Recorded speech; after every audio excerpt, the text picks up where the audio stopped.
চূড়ান্ত হলো ভারতীয় ক্রিকেট দল কবে আসবে বাংলাদেশে।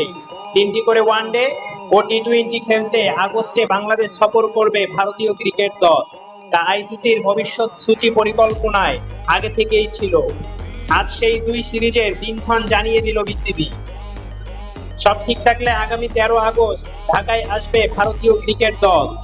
মিরপুর শেরেবাংলা স্টেডিয়ামে প্রথম 2টি ওয়ানডে হবে 17 ও 20 আগস্ট।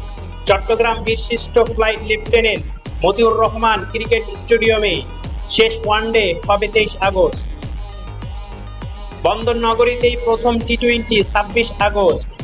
এরপর দুই দল ঢাকায় ফিরে মিরপুরের শেষ 2টি টি-20 খেলবে 29 ও 31 আগস্ট। এরপর দিন 1 সেপ্টেম্বর ঢাকা ছাড়বে ভারতীয় ক্রিকেট দল। 2022 সালের ডিসেম্বরের পর প্রথমবারের মতো বাংলাদেশ সফরে আসছে ভারত। সেবার ওয়ানডে সিরিজ 2-1 ব্যবধানে জিতেছিল বাংলাদেশ। তবে টেস্ট সিরিজে 2-0 ব্যবধানে ডবল ধোলাই হয়েছিল।